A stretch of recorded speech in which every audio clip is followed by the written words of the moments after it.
You know, they said we needed to triple the Border Patrol. Or now they're going to say we need to quadruple the Border Patrol. Or they'll want a higher fence. Maybe they'll need a moat. Maybe they want alligators in the moat. They'll never be satisfied. That was President Obama in 2011 criticizing Republicans over border security. His prediction appears to have come true. A new book written by two New York Times reporters reveals President Trump suggested using alligators and snakes at the border to deter migrants. He also reportedly floated the idea of shooting migrants in the leg. The president called the reporting a lie. We should note the book is published by Simon & Schuster, which is a division of CBS. Paula Reed has more on the book's details. We're closing the border. They'll close it, and we'll keep it closed for a long time. I'm not playing games. In late March, President Trump publicly threatened to close the U.S.-Mexico border. But according to the Times reporters, in a March meeting, the president's advisors tried to turn him away from such a drastic move. He responded, "You're making me look like an idiot," and shouted, "I ran on this. It's my issue." Administration officials were constantly having to kind of walk the president back from the precipice, right? Walk him back from the edge of what could be a crisis.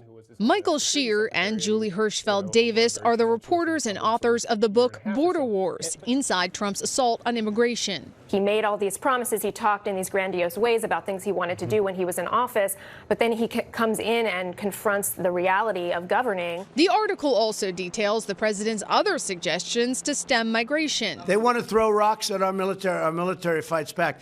We're going to consider it. And I told them, consider it a rifle. And while he said he didn't mean to shoot migrants if they threw rocks at Border Patrol agents, the New York Times reports that the president later suggested they shoot migrants in the legs to slow them down. They write he also privately talked about fortifying a border wall with a water-filled trench stocked with snakes or alligators, and he wanted the wall electrified with spikes on top that could pierce human flesh. Never said it, never thought of it, and I actually put out something on social media today. I said, I'm tough on the border, but I'm not that tough. Okay, it was a lie. Paula Reed, CBS News, the White House. Camilo Montoya-Galvez joins me now from Washington. He is a CBS News reporter. Camilo, thank you so much for being with us. What else does the book say happened both during and after that meeting in March? Right. According to the New York Times, Elaine, the president, in addition to the extraordinary and legal questionable request that Paula laid out, vowed to shut down the U.S.-Mexico border to all kinds of traffic, a move that even Republicans said could inflict great harm to the American economy. He also repeatedly berated the former DHS Secretary Kristen Nielsen. One of the few times he praised her was when her agents used tear gas to disperse migrants. After that meeting in March, in which he reportedly made those requests, Nielsen, as well as the heads of ICE and USCIS, were ousted in a purge spearheaded by White House senior advisor Stephen Miller. And it's important to note, Elaine, that this all transpired when the flow of migrants from Central America heading to the U.S.-Mexico border was skyrocketing. Since then, the dynamics at the border have changed dramatically. Right, and there has been a continued decline of border apprehensions by American officials at the southern border. What are Mexican and American officials attributing this drop to over the last 3 months? Yeah, in August, the month for which we have figures, authorities apprehended or turned away more than 64,000 migrants along the U.S.-Mexico border. That is a 56% drop from the 13-year monthly high in May. And officials, to explain this drop, have pointed to two dynamics to explain this major decline. They point to Mexico's decision to expand its immigration enforcement and deploy National Guard troops to intercept migrants. In light of the agreement that it reached with the U.S. in early June. And officials have also pointed to the so-called Remain in Mexico policy, which has required more than 50,000 asylum seekers to wait in Mexico for the duration of their court proceedings. And that is a very significant number of migrants, Elaine, who are stranded in Mexican border cities and who would otherwise be in the U.S. And Camilo, I want to ask you about something you've been reporting on. The Department of Homeland Security announced today it will expand a program to collect DNA samples of migrants coming into the United States. What more can you tell us about this program? Yeah, senior Homeland Security officials told us this afternoon that the administration is preparing to dramatically expand its collection of DNA samples of migrants who are apprehended by immigration authorities. And this is a move, Elaine, that will likely fuel criticism from advocates who believe the government should not obtain such sensitive information to people who are not linked to serious crimes.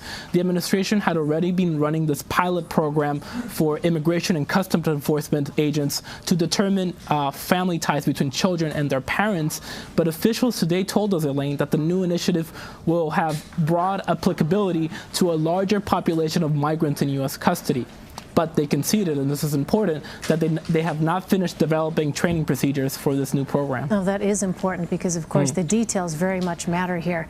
On another topic, acting Homeland Security Secretary Kevin McAleenan told the Washington Post that he is feeling isolated within the Trump administration.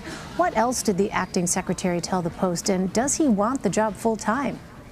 Right. So, well, from what he told the Washington Post, we can assume that he does want to stay in the job, but he knows that it will be an uphill battle for him to keep control of this agency that the White House effectively wants to use to push its hardline immigration agenda.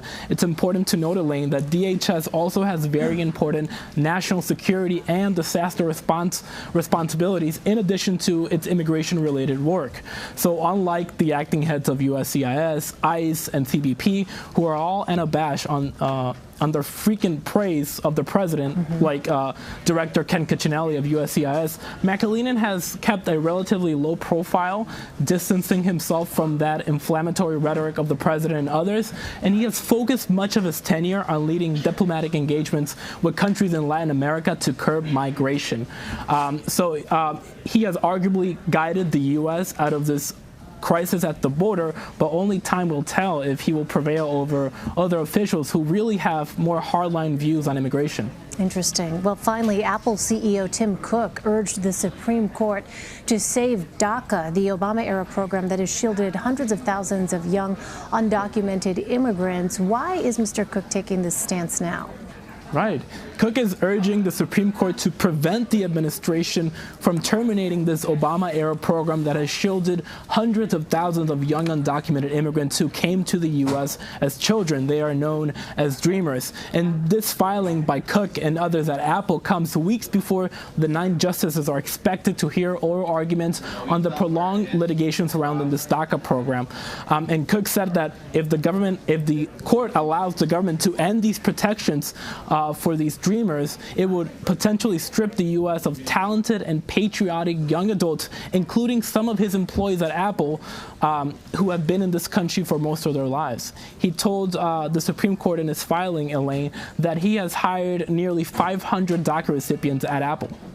All right, Camilo Montoya-Galvez, no shortage of developments on your beat. Thank you very much, Camilo. Thank you, Elaine.